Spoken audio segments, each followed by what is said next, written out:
Good morning mga kabarangay.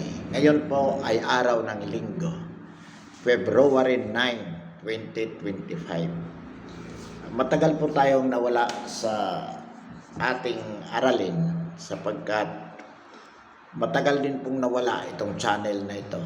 At kahapon lamang po by accident na-retrieve po natin itong channel na ito. Kaya po ipagpapatuloy po natin ang ating learning the basic law. At sana po ito ay maging tuloy-tuloy na. Ang huli po natin na pag-usapan mga kabarangay ay tungkol po sa felony. Ang sabi nga natin, felony or felonies, ito po ay ang mga krimen dulot ng paglabag sa revised penal code. So kung ang nilabag natin, ang krimen na nagawa natin ay paglabag sa revised penal code, ito po ang tawag dito ay felony or felonies. Kung ang nilabag po natin ay hindi revised penal code, special laws kung tawagin, ang tawag po dyan ay offense. Ano po ba itong special laws, mga kabarangay? Ang principal, pangunahing batas natin tungkol sa krimen ay revised penal code. Ngunit may mga ibang batas na bagamat hindi ang pangunahing layunin ay hindi tungkol sa krimen, ngunit may mga ilang provisions na napapaloob doon na nagbibigay ng kaparusahan na pagkabilanggo o multa kapag nilabag mo. So ito ay may tuturing din na krimen, bagamat hindi ito nasasaad sa revised penal code. Ang tawag po dyan ay special laws. Halimbawa po, ang labor code. Ang labor code, batas po tungkol sa employment o sa paggawa. Ngunit may ilang provisions dyan na kapag nilabag mo ay may kaparusahan na pagkabilanggo o multa o pareho. Halimbawa po dyan yung illegal recruitment. Kapag ang isang tao nag-recruit ng mga manggagawa na wala naman siyang lisensya para mag-recruit, so that is illegal recruitment at may kaakibat po na kaparusahang pagkabilanggo o multa o pareho. So yan ay special laws, itong labor code na to. Kaya pag nilabag mo yan, nagkaroon ka ng you are engaged in illegal recruitment, so offense ang tawag sa krimen mo. Ganyan din po halimbawa sa Internal Revenue Code. Ito yung batas tungkol sa buwis. May provision po dyan nagsasabi na kapag di ka nagbayad ng buwis o dinaya mo ang pagbabayad ng buwis, mayroon pong kaakibat na kaparusahan na pagkabilanggo o multa o pareho. So itong Internal Revenue Code is a special law. Kapag ang krimen na ginawa mo ay paglabag sa Internal Revenue Code, ang tawag po dyan offense, sapagkat ang Internal Revenue Code ay special law. So yan po mga kabarangay. Bakit natin, para lang po malaman natin, kasi minsan naririnig natin felonies, offense. So kahit pa paano alam na po natin. Ngayon balikan po natin yung intent. Kasi doon sa huli natin di-discuss tungkol sa felony ay intent ang pinag-usapan natin. Ano nga ba itong intent? Kasi sabi natin, ang felony is either committed by dolo or by culpa. Dalawang paraan kung paano natin malalabag ang revised penal code. Yan ay sa pamamagitan ng dolo o kaya culpa. Ano tong dolo? Ito yung sinasadya mo. Ano ang essential element o ang mahalagang sangkap dito? Freedom, intelligence, intent. Sa culpa naman po, ano ang mahalagang sangkap? Freedom, intelligence, at kawalang ingat or negligence. Kapalit po ng intent. Dito sa culpa, hindi mo sinasadya. Kaya wala kang intent, walang intensyon na makagawa ng krimen. So, Ano po, balikan natin yung intent. Ano yung mga mahalagang prinsipyo na papaloob sa intent? Pag sinabi po natin intent, sinasadya. Ang ibang termino po dyan, malice, bad faith. Okay? So, sinasadya mong gumawa ng krimen. Ngayon, ang intent po is a state of mind. Meaning, nasa utak mo lang yan. Hindi po nakikita yan. Nasa loob na nga ng utak mo. Eh, paano malalaman?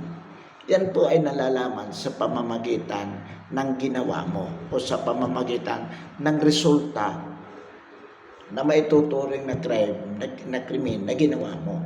Halimbawa po dyan, sa isang krimen, sa homicide, nakapatay ka, o kaya nabigong pagpatay, kailangan patunayan mo dyan yung intent to kill. Intention mo na patayin ang biktima. Halimbawa po, pinalo mo sa ulo ng malakas, ng isang matigas na bagay ang biktima mo. Pero dahil siniswerte siya, hindi siya namatay, nabuhay. Pero meron ka bang intent to kill?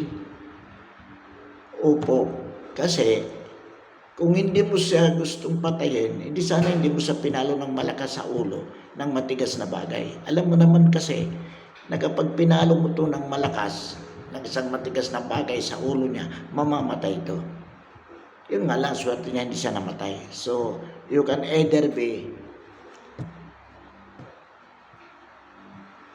sued. Pwede kang idemanda ng attempted homicide or frustrated homicide. Frustrated na bigong pagpatay. Hindi lang attempted, hindi lang tangkat. Alam pinalo mo, so frustrated homicide yun. Ngayon, halimbawa naman, salip na sa ulo mo pinalo, sa paa. Malakas ang pagkapalo ng isang matigas na bagay. Pinalo mo sa paa. Naroon ba ang intent to kill? Eh wala. Sapagkat sa paa mo lang siya pinalo. Gusto mo lang siguro siyang saktan o pilayan. Yan ang maliwanag doon.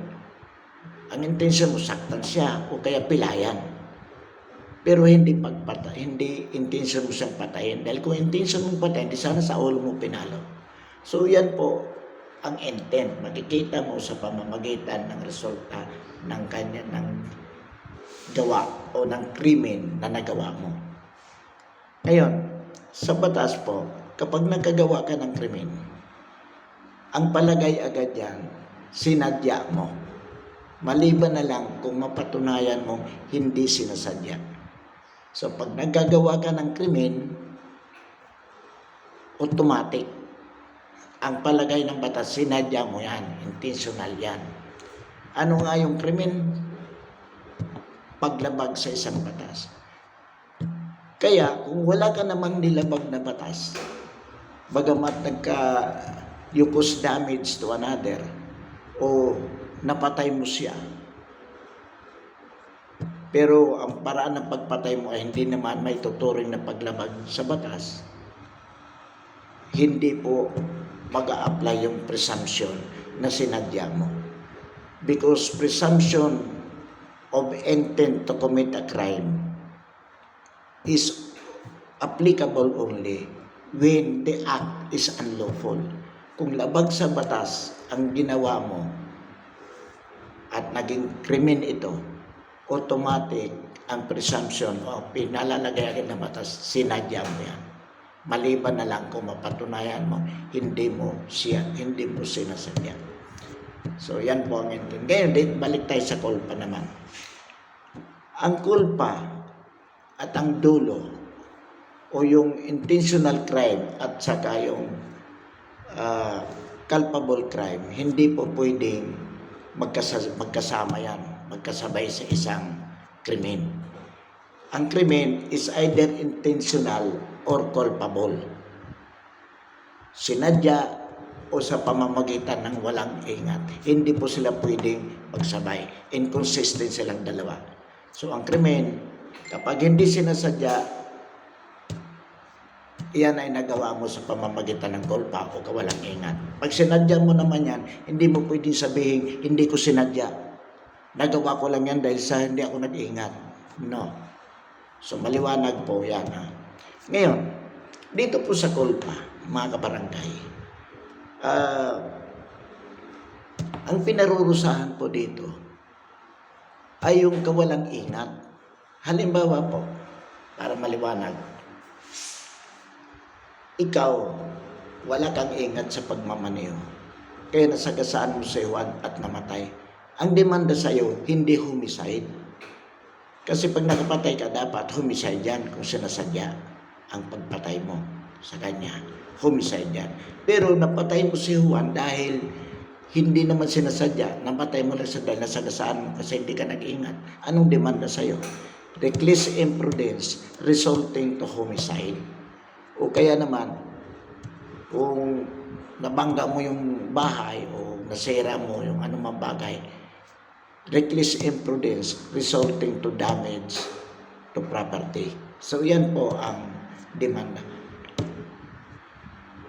Idinidemanda ka dahil sa kawalang ingat. Bakit natin parurusahan yung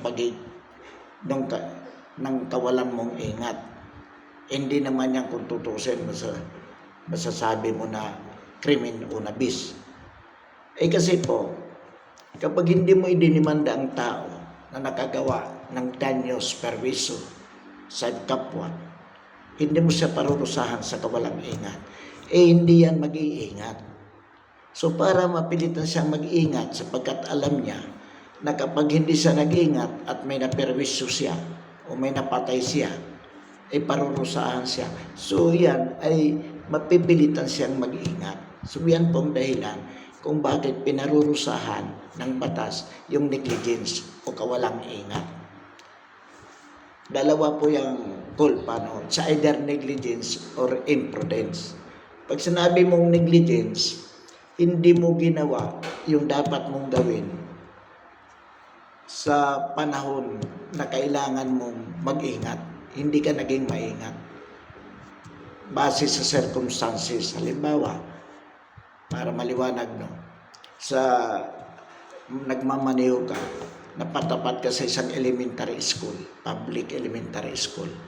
Alam mo mga bata, labas-pasok. Hindi pa marunong niya mag-ingat ang mga bata. So dapat ikaw driver, alam mo eskwelahan yan. Lagi ka naman dumadaan dyan. Maraming batang tumatawid na walang kasamang matanda. Tumatakbo, wala hindi tumitingin sa daan kasi bata nga. Pero mabilis ka pa rin nagmaneho. So yan po ay kawalang ingat mo, negligence yan. Hindi mo ginawa ang dapat na gawin mo sa panahon na kinakailangan mong gawin yan. Ano naman yung imprudence? Yung imprudence naman, yung ito ay parang katulad din, kailang pagkakaiba ng kaunti. Kinulang ka sa pag-iisip sa utak mo na dapat kang mag-ingat, na dapat hindi mo gawin itong mga bagay na ito, itong dapat maging maingat ka kasi nasa tapat ka ng school. So, tuloy, nagpatakbo ka na napakabilis, nasa tapat ka ng school. Ayun, nasagasaan mo yung 5 bata. So, reckless imprudence resulting to multiple homicide. Yan po ang ibig sabihin, mga kabarangay, mga kababayan. So, mayroon din po dito, katapat po nitong intent na to, pinag-uusapan natin, yung nakagawa ka ng krimen na intentional, ngunit ang ginawa mo dahil sa mga pangyayari ay hindi maituturing na krimen, kaya hindi ka dapat parusahan. Ito yung tinatawag natin mistake of facts. Mistake of facts. Akala mo ganito, kaya ginawa mo. At dahil sa ginawa mo, napatay mo ang isang tao o naperwisyo mo ang isang tao. Pero sa ilalim ng batas, hindi kasalanan ang ginawa mo. Kasi, kumbaga, sa ilalim ng batas, makatarungan yung ginawa mo. Halimbawa po dyan, mga kabarangay, para mas maliwanag po. Yung makapatay ka, sa pagdidepensa sa sarili mo, hindi po yung krimen. Bakit? Sapagkat kinikilala ng batas na mas mahalaga para sa iyo ang buhay mo kung ikukumpara sa iba. Sa sinumang, siyempre, number one, yung tinatawag nating self-survival. So kung kinakailangan pumatay ka para mabuhay ka, self-defense yan. Hindi yan masama. So halimbawa, balik tayo sa mistake of facts. Akala mo, papatayin ka. Kaya inunahan mo siya. Ngayon, kung naging totoo talaga na papatayin ka at napatay mo siya, wala kang kasalanan kasi self-defense yun. So, pinatay mo agad siya. Pero ang totoo nun, akala mo lang yun. So, ang tanong, mapaparusahan ka ba? Hindi po. Kasi there is mistake of facts. Akala ko kasi papatayin ako kaya inunahan ko na. Ang pinaka-concretong example po dito, mga kabarangay, para po natin maintindihan. Yung Atchong case. Ano ba yung nangyari sa Atchong case? Doon sa Atchong case po, noong mga panahon yun, katatapos pala ng gera, maraming mga robbers, yung tao umaakit sa bahay, nagnanakaw at pinapatay yung mga pinagnanakawan. So, isang gabi, ito si Atchong, may kasama siyang sa boarding house nila. Itong kasama niya, lumabas, nagliwaliw. So, dumating ng hating gabi. Biniro niya si Atchong. Kumatok siya, malakas. Sabi ni Atchong, sino yan? Hindi sumasagot yung tao. Sabi ni Atchong, sino yan? Huwag kang papasok. Kasi akala ni Atchong, pag nanakaw. Pag pumasok ka, papatayin kita. Huwag kang pumasok. Ngayon, sa halip na sabi na, ako tong kaibigan mo, hindi, lalong ang kaibigan niya, lalong ang ginawa, natatakot siya, kaya lalo niyang tinakot. Sinisipa yung pintuan. Sabi na Atchong, huwag kang papasok. Ang ginawa na Atchong, nilagyan niya ng mga lamisa ang pinto para hindi mabuksan agad. Pinatay niya ang ilaw para hindi siya makita. Iniisip niya, at least hindi mo ako makikita, pero ikaw, pag alam ko papasok pa, mas lamang ako, papatay na kita. Kaya sabi na Atchong, magnanakaw ka, huwag kang papasok dahil pag pumasok ka, papatayin kita. Ang ginawa ng kaibigan niya nasa labas,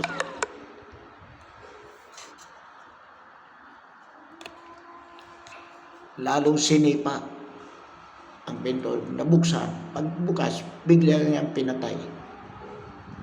O sinaksak na, namatay. In other words, namatay yun. Atchong was acquitted. Pinawalang sala sapagkat kung totoo nga na naging magnanakaw yung kaibigan niya, mayroon siyang o makatarungan para sa kanya ang patayin yung magnanakaw kaysa siya naman ang mapatay nito. So, valid self-defense. Yun po yung mistake of facts doon na akala ni Atchong talagang magnanakaw kaya inunahan na niya at pinatay niya. So yan po yung mistake of facts. Ngayon, may elemento yan, may essential elements po yan. Na wala pong kaakibat na negligence o kawalang ingat. Dito, si Atchong, masasabi ba nating negligent? Hindi po. Bakit? Binalaan niya ang tao.